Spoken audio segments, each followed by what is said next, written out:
మిత్రులారా, మహోన్నతికి మార్గదర్శకాలు అనే పుస్తకం చూపిస్తే దగ్గరకు వచ్చి.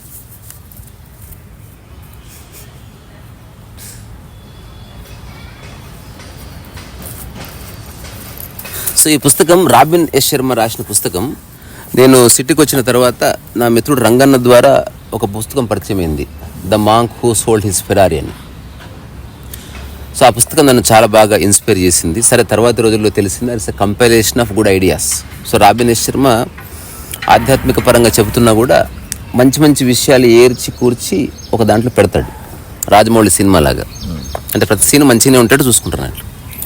అందుకని ఆబ్వియస్గా తర్వాత ప్రపంచం వ్యాపార విపణిలో తనకి పరిచయాలు ఉంటాం. గొప్ప గొప్ప వేదికల మీద తను పర్సనల్ డెవలప్మెంట్ లేకపోతే జీవన విధానం గురించి క్లాసెస్ చెప్పడం మూలన అతని పుస్తకాలకి ఎక్కువ వ్యాప్తి ఉంది. ఇట్ రీచ్ మోర్ పీపుల్, తప్పేం లేదు. ఇప్పుడు నేను రాసిన నోట్స్ ఆఫ్ మోషన్ కూడా రాబిన్ ఎస్ శర్మ రాసింటే బెస్ట్, అది ఇప్పటికి ప్రపంచంలో one of the greatest book అయి ఉండేది. అంటే ఫస్ట్ స్ప్రెడ్ అవుతుంది. ఉదాహరణకి Kannappa cinema world wide release, ఆ రిలీజ్లోనే సక్సెస్ ఉంది. అది ఒకటేసారి కోట్ల మందికి ఇచ్చేసారు. బాగుంటే కొనసాగుతుంది, లేకపోతే అట్లీస్ట్ కోటి మందికి చూసిరు కదా. అట్లా ఈ పుస్తకాలు చాలా బాగా ప్రజలకు చేరుతున్నాయి. అంతర్జాతీయంగా నెంబర్ 1 అమ్మకాలు సాధించిన the monk who sold his Ferrari అంటే అదే అతని యొక్క మ్యాగ్నమ్ ఓపస్. మ్యాగ్నమ్ ఓపస్ అంటే తెలుసా? పరమోత్కృష్ట రచన. అంటే తన జీవితంలో 100 రాసినప్పటికీ ఆ 100లో అత్యున్నతమైనది అట్లా. సో ఇప్పుడు ఈ పుస్తకం మహోన్నతికి మార్గదర్శకాలు. ఇది ఏంటంటే కామన్ సెన్స్. ఈ ప్రపంచంలో నువ్వు హాయిగా బతకాలంటే ఒక మనిషి అర్థం చేసుకోవాల్సిన ఫండమెంటల్స్ ఇవన్నీ. అంటే ఏ పేజ్ తీసినా కూడా ఒక సలహా లాగా ఉంటుంది, పాటిస్తే రిజల్ట్ ఉంటుంది. ఇప్పుడు ఇందులో ఏముందో కళ్ళు మూసుకొని నేను చెప్పేయగలను. ఎందుకంటే ఏ గొప్ప వ్యక్తి అయినా అంటే నన్ను నేను గొప్ప అనుకోవట్లేదు. నా ఉద్దేశం ప్రపంచంలో హాయిగా బతికేవాడు, తన పని తాను చేసుకునేవాడు, సాటి మనిషిని గౌరవించేవాడు, సామరస్యం చెడకుండా చూసేవాడు, సేవ చేసేవాడు, ప్రతిదాన్ని అర్థం చేసుకున్నవాడు ఒకవేళ జీవించి వాడు మాట్లాడితే పలవరిస్తే, తెలంగాణ అన్నట్టు అనుభవించి పలవరిస్తే ఇట్లే వస్తుంది పుస్తకం. మనం కూడా రాయొచ్చు. అర్ధరాత్రి కూడా పలవరిస్తావు అంటే నువ్వు పెద్ద కష్టపడకుండా మాట్లాడేది పలవరించడం అంటే. నిద్రలో పలవరిస్తావు కదా, అంటే కలవరించడమా? దాన్నే అంటే కలవరిస్తేనేమో కలలో, పలవరిస్తే మెలకువలో. ఇప్పుడు ఇందులో ఒక 7-8 అంశాలు చెప్తా. దయచేసి ఇది ఎవరో చెప్పారు కదా, ఇదంతా కామన్ సెన్స్. ఇది చూడు, అందరితో స్నేహంగా ఉండండి. ఉంటున్నామా లేదా చెక్ చేసుకో. మంచిగా చెప్పిండు గుండె అనకు, నువ్వు ఉంటున్నావా లేదా. ఇప్పుడు స్నేహంగా ఉండాలంటే వాడు మంచోడు కాకపోతే నేను స్నేహంగా ఎందుకుంటా అనే లాజిక్ వస్తుంది. ఏది ఏమైనా స్నేహంగానే ఉండి. నిన్న రాత్రి మనం ఒక కాన్వర్జేషన్ చేసినాం, ఏదేమైనా మనిషిని వదిలిపెట్టకు. ఏదైనా ఒక తప్పు చేస్తే ఆ అంశం గురించి మాట్లాడి, నీ మీద నాకు కోపం లేదు కానీ నువ్వు ఈ గిన్నె ఇట్లా పెట్టావు కదా, అది నాకు కొంచెం నచ్చలేదని చెప్పడంలో ఒక యోగ్యత ఉంది, ఒక వినమ్రత ఉంది. అట్లా కాకుండా నువ్వు ఇది చేసావు కాబట్టి నాకు నువ్వే వద్దు అనడం మూర్ఖత్వం. మనుషులు లేకుండా నువ్వు బతకలేవు. Impossible impossible impossible. అందుకని అందరితో స్నేహంగా ఉండు. సో వ్యాపారంలో అందరితో స్నేహంగా ఉండటం వల్లే శాశ్వత విజయాలు నిర్మించుకోవచ్చు. ఇప్పుడు మనం త్వరలో వ్యాపారం చేస్తే అందులో ఫండమెంటల్ రూల్, వచ్చిన ప్రతి ఒక్క వ్యక్తి పేరు గుర్తుపెట్టుకోవాలి. ఎవరిని కస్టమర్గా చూడొద్దు, అంతా నీ కుటుంబ సభ్యులే. ఒక వ్యక్తి డబ్బు లేకుండా వస్తే వాడికి ఆ రోజు ఫ్రీగా భోజనం పెట్టేసేయాలి. ఎవరన్నా సర్వీస్ చేయగలిగితే వాడికి సర్వీస్ అప్పచెప్పాలి. ఎవరన్నా మంచి మాట చెప్తుంటే వినాలి. అప్పుడే వాడు మళ్ళీ మళ్ళీ వస్తాడు. అలాగని వాడిని మోసం చేయట్లేదు, మన స్వభావం అవ్వాలి. తర్వాత చాలా చిన్న చిన్న విషయాలు, తప్పులు అనేవి లేవు. వేరే వాడు ఎంచితే కదా తప్పు ఉన్నది. ఇప్పుడు నువ్వు అన్నం తింటున్న చెయ్యితో కూర వేసుకున్నావు, తప్పయింది వేరే వాళ్ళకి, అదే తప్పేం కాదు అది. సో పెద్ద పెద్ద తప్పులు అంటే చంపడము, ఒక వ్యక్తి గురించి పరోక్షంలో మాట్లాడుకోవడము, లేకపోతే ఒకటి వినాశనం కోరు, ఇవి తప్పులైతే కానీ డే టు డే లైఫ్లో చిన్న చిన్న మిస్టేక్స్ అనేవి సహజం. అది వేరే వ్యక్తికి తప్పు అనిపిస్తుంది, వేరే వ్యక్తి చేసి నీకు తప్పు అనిపిస్తుంది. నీ తప్పులు అతను ఎంచుతున్నాడు, అతని తప్పులు నీవు, ఇదంతా అబద్ధం. అందుకని ఎవరన్నా నీ తప్పు అని చెప్తే అవునా అట్లా అనిపిస్తే సరే చేయాలి అంటే అయిపోయేదానికి మనం సిద్ధాంతాలకి లాజిక్లకు పోవద్దు. తర్వాత కృతజ్ఞులుగా ఉండండి. ఈ క్షణం మనం ఇట్లా కూర్చొని మాట్లాడుతున్నామంటే యూట్యూబ్కి మనం కృతజ్ఞులే ఉండాలి. అలాగని దానికి దండాలు పెట్టక్కర్లే, దానికి కట్అవుట్ చేసి పాలాభిషేకం చేయక్కర్లే. But you should understand the significance of it. అది నీ లైఫ్లో పోషిస్తున్న ఒక ప్రముఖ పాత్ర ఏమిటని గుర్తించట్లా. ఈరోజు నువ్వు ఇక్కడ ఉంటున్నావు అంటే మీ అమ్మ కారణం. వాళ్ళ పట్ల నువ్వు కోపంతో ఒక మాట అరిచినా నీ మూలం కృతజ్ఞత. మళ్ళీ అక్కడికే పోయి నిలబడాలి తప్ప, ఉదాహరణకి ఎంత పెద్ద గొడవని ఇంట్లో పోయి పండుకుంటాం కదా, అట్లా నీ మూలం మీ అమ్మ లేదా మీ నాన్న, మీ కుటుంబ సభ్యులు, నీకు చదువు చెప్పిన వాళ్ళు ఎందరెందరో తలా ఒక చెయ్యేస్తే ఇప్పుడు ఇట్లా కూర్చోగలిగావు, ఇలా మాట్లాడగలుగుతున్నావు. ఇది తప్పని ఇది రైట్ అని నీకు తెలుస్తున్నది. అందుకని ఈ సమస్త విశ్వాల్లో ఉన్న ప్రతి మనిషి, నీకు పరిచయం ఉన్న పరిచయం లేని వాళ్ళందరి సహాయంతోనే జీవితం కొనసాగుతుంది. అది గుర్తించినంత వరకు నీ కృతజ్ఞత రాదు. వెన్ యూ రికగ్నైజ్, ఎంతకు దున్నపోతులాగా తింటారు, ఒక్కసారి కూడా అప్రిషియేట్ చేయరు. చాలా బాగుందమ్మా ఈరోజు కూర, చాలా బాగా చేసావు, అమ్మ ఒకసారి నువ్వు కూర్చో నేను నీకు వండి పెడతా అని అననే అన్నారు. అంటే అట్లీస్ట్ నా జీవితంలో అట్లాంటి వాళ్ళని చూడలేదు. ఏదో వాళ్ళ రైట్, నువ్వు వండి పెట్టాలి అని అంటారు తప్ప ఒకసారి తిరిగి అరే ఈరోజు పొద్దున చాలా వర్క్ చేసావు, ఏమైనా కాళ్ళ నొప్పులు ఉన్నాయా, ఫస్ట్లో వద్దంటారు. నువ్వు ఒక వారం రోజులు నొక్కావనుకో, తర్వాత పిలిచి మరీ నొక్కించుకుంటారు. అందరికి ఇష్టం సేవ చేయించుకోవడం. చిన్న చనువు క్రియేట్ చేసుకోవాలి, కృతజ్ఞతలు ఉండాలి. ఇందులోనేమో తన జీవితం నుంచి కొన్ని చెప్పాడు. తర్వాత త్వరగా పగ్గాలు చేత పట్టండి అంటే కింద నేను షార్ట్ పెట్టినా మా ఫ్రెండ్ది, యోగా చేస్తా అంటే పెట్టినప్పుడు చేస్తా అన్నది, కానీ పెట్టిన తర్వాత షార్ట్ తీసేసి ఇప్పుడు నేను చేయలేను అంటుంది. అంటే ఆ డే ఎప్పుడు వస్తుంది? త్వరగా నిర్ణయం తీసుకొని ఎట్లో అట్లా మొదలు పెడితే ఫస్ట్ ఒక 1 month కొంచెం చిన్న సంఘర్షణలాగే అలవాటు అయిపోతుంది. సేమ్ కారు, నేను భారత్ బంద్ వచ్చిన రోజే కారు నేర్చుకుంటా అంటే కుదరదు. ఎప్పుడు ట్రాఫిక్ లేని రోజు నడుపుతా అంటే కుదరదు. ట్రాఫిక్ ఉంటుంది. నేను అందుకే మా ఫ్రెండ్కి ఒకటి చెప్పిన, నీ ఇష్టం అమ్మా, నువ్వేమైనా వేసుకొని చెప్పిన, ఎవరిష్టం వాళ్ళది. తర్వాత ఆలోచనలకి విలువ లేదు. ఇందులో ఏం చెప్పి ఈ శీర్షిక వివాదాస్పదంగా ఉంది కదా, కానీ ఇది నిజమని నేను అనుకుంటున్నాను. చాలామంది గురువులు ఆలోచనలే విజయస్వరూపాలు అనడం విన్నాను. రోజంతా మనం ఏదవుతాం అనుకుంటామో అది అయిపోతామని వాళ్ళు అంటారు. కానీ ఆచరణ లేని వృత్తి, ఆలోచనలు నా దృష్టిలో కేవలం భ్రమ. మళ్ళీ అక్కడికి నేను చెప్పే కాడికి వచ్చింది. ఆలోచించినంత మాత్రాన ఏమీ కాదు. నువ్వు ఎంత ఆచరించగలవో అంత ఆలోచించు, ఎంత ఆలోచిస్తున్నావో అంత ఆచరించు. రెండు ఎద్దుల్లాగా ఉండాలి బండికి, అప్పుడే పని అవుతుంది. ప్రపంచం నిండా తమ గొప్పదనాన్ని తామే గుర్తించిన మహామేధావులు ఉన్నారు. తర్వాత మొండివారిగా ఉండండి అంటే దాని అర్థం మళ్ళా ఏమంటారు అంటే నీ పని పట్ల. ఇప్పుడు అనుకున్నాం కదా, ఊరు వెళ్ళినా నీ పని చెయ్యి, ఎక్కడ వెళ్ళినా నీ పని నువ్వు చెయ్యి.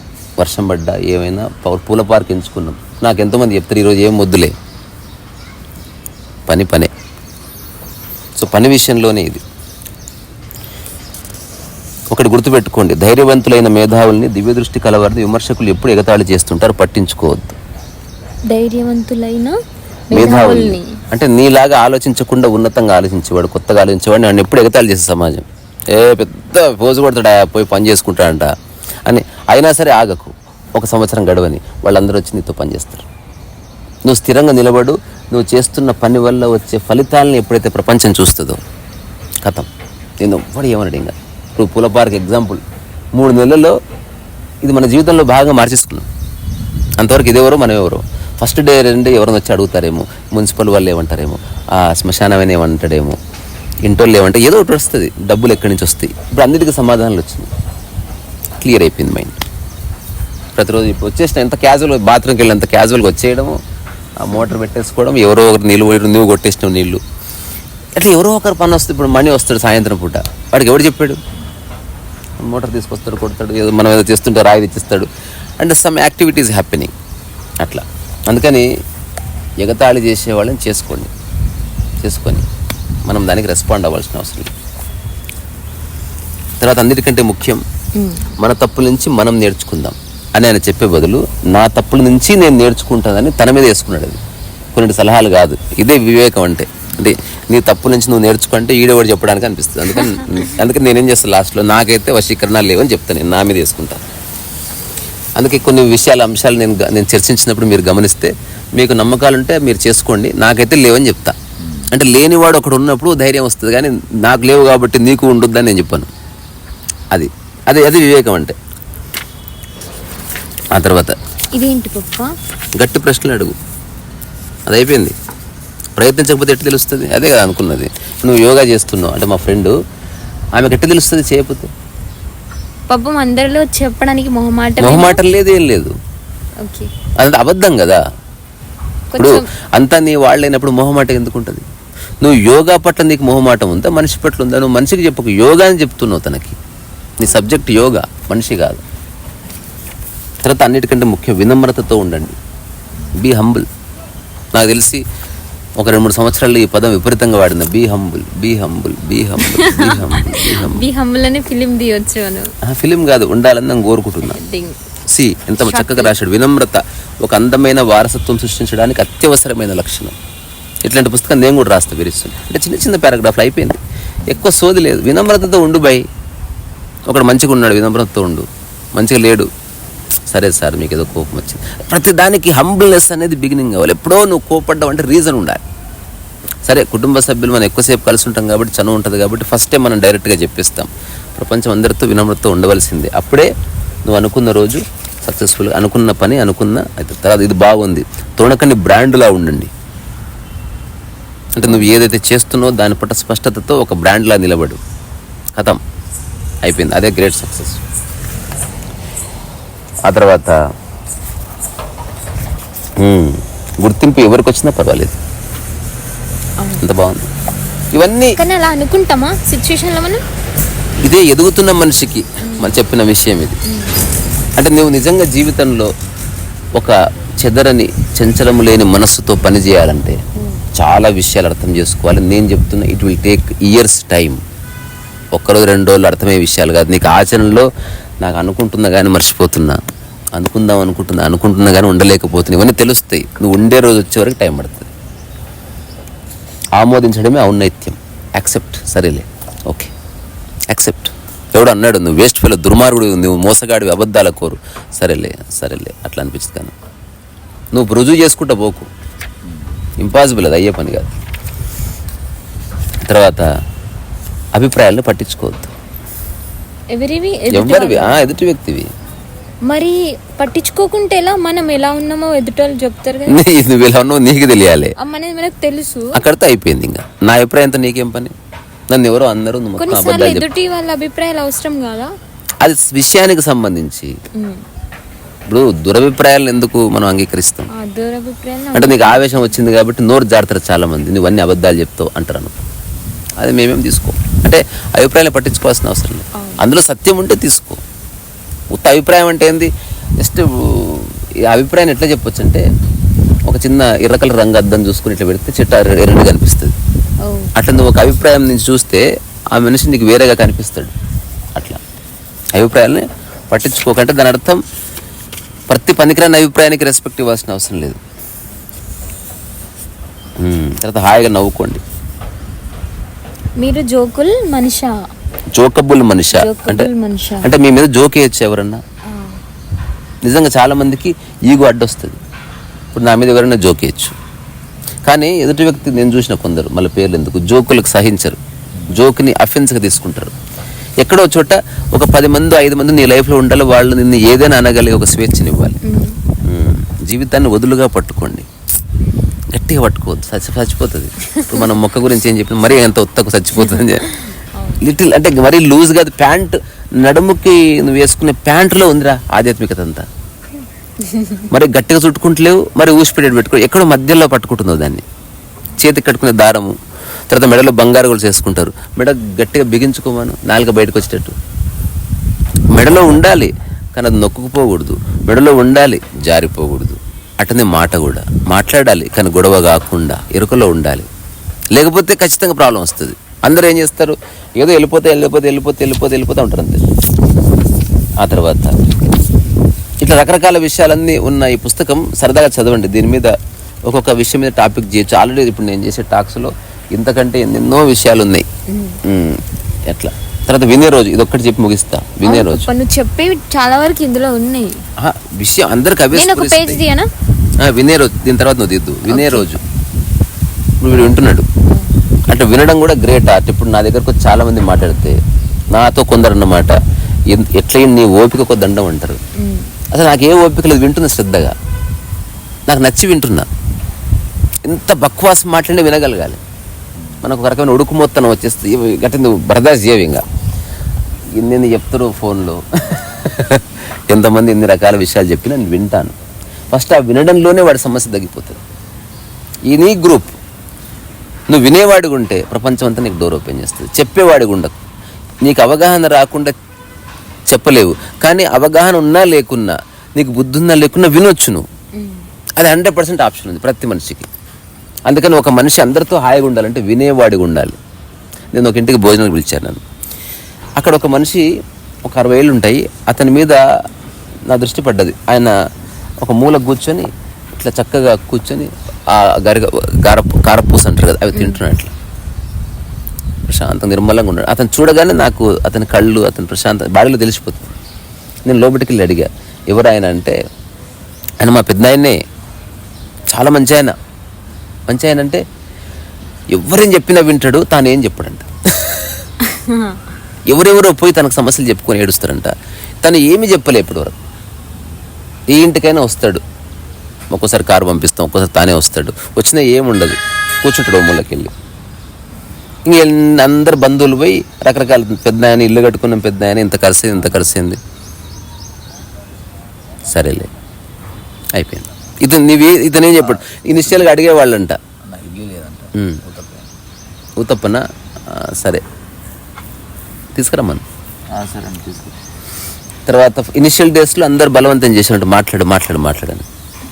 అతను ఎవ్వరేమన్నా సరే మొండిగా అని చెప్పాం కదా. ఇప్పుడు అతని ప్రజెన్స్ ఒక బలం ఆ ఇంటికి. అంటే ఒక పెద్ద చెట్టు ఇంట్లుంటే ఎట్లుంటుంది, అట్లా ఉండాలి మనిషి. అట్లా మారడానికి ట్రై చేయాలి. నువ్వు ఎంతసేపు ఆధారపడ్డాము, ఎంతసేపు నీ సమస్యలు చెప్పుకోవడం అట్లా కాకుండా, అసలు ప్రపంచానికి మొత్తం సమస్యలు వస్తే నువ్వు తీర్చేవాడివి కాకపోయినా వినేవాడివి ఉండు. Listen to. ఇప్పుడు గాలి శబ్దం వింటున్నాం, ఏ వర్షం లేదు, వర్షం శబ్దం వింటున్నాం. ఎవడో బైక్ మీద కుయ్యని పోతే వింటున్నాం. అట్టనే ఎవడన్నా చెబితే విను, తప్పేమీ లేదు. అయితే అందుకే అతను ఏమన్నాడు, ఇది ఒక పర్సనల్ డెవలప్మెంట్ ట్రైట్ లాగా వినేవాడిగా ఉండు. అంటే ఏదో వారంలో ఒకరోజు ఊరికే వినారు, సంగీతం విను, సినిమా విను, మనుషులు చెప్తే విను, తిడితే విను, లిజన్, శబ్దాలు విను. ఏకదమ్ మైండ్ చాలా బాగా ఎక్స్ట్రాడినరీ థింగ్ అది. వినే రోజు నువ్వేనా పేరు చెప్పు, నెంబర్ ఇదొద్దు, నీకు సంబంధం లేదు అది. జేకే రౌలింగ్ ఎవరో తెలిస్తే మిగతా చెప్పు.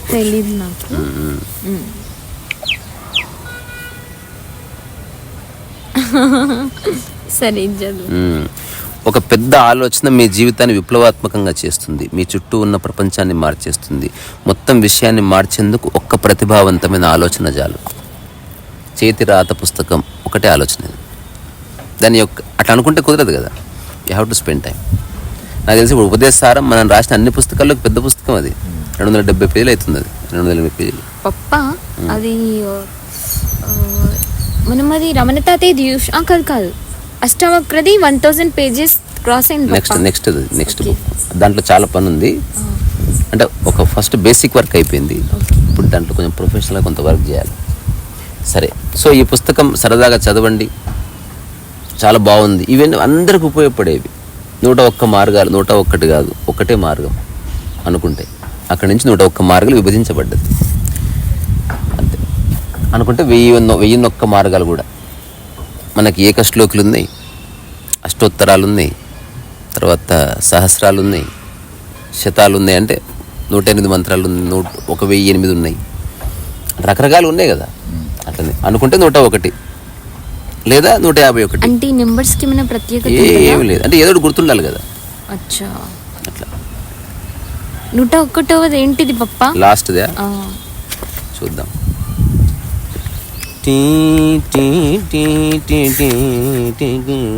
ఈరోజు మీరు ఔన్నత్యం కోసం ప్రయత్నిస్తున్నారు. మిమ్మల్ని మీరు గౌరవించుకోండి. ఈ రోజుని, ఈ జీవితాన్ని ప్రత్యేకమైనదిగా, మరుపురాంతిగా చేసుకోండి. ఒక చిన్న అడుగు కాలం గడిచే కొద్దీ విస్తృతమైన ఫలితాలను ఇస్తుంది. మీరు ఎవరో, దేనికోసం జన్మించారో తెలుసుకోండి. మీలో ఒక నాయకుడు, అరుదైన మనిషి, ప్రపంచాన్ని మెరుగుపరిచే వ్యక్తి, ఇట్లాంటివి ఉండొచ్చు. ప్రతిరోజు ఆఖరి రోజు అయినట్టు జీవించాలి. ఆదుర్దాకు, అలసత్వానికి, అహంభావానికి లొంగకు ఉన్నప్పుడే వ్యక్తిత్వం ఉన్నతంగా ఉన్నట్టు భావించగలం. ఇదే చెప్పింది ఎవరు? తత్వవేత్త మార్కస్ అరిలస్ అనే వ్యక్తి చెప్పాడంట. అంటే అహంభావం కానీ, ఆదుర్ద కానీ, ఈ అలజడి అవ్వడం మానేయాలి లైఫ్లో. అంటే చిన్న చిన్న దానికి స్థిరంగా చెప్పగలగాలి, నాకు నచ్చలేదు, మీ ప్రవర్తన నచ్చలేదండి, నేను మాట్లాడను మీతో, వెళ్ళి పని చేసుకోవాలి. సినిమా అలజడిలో ఏమవుతుంది, వాడు చుట్టుపక్కల వాతావరణం నాశనం చేస్తాడు, తాను నాశనం చేసుకుంటాడు.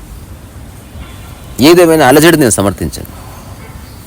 నీకు ఏదైనా ప్రొటెస్ట్ చేయడం ఉంది మనిషిగా, అలా చేయవద్దు. రీసా రసోవైసహ మహోన్నతికి మార్గదర్శకాలు.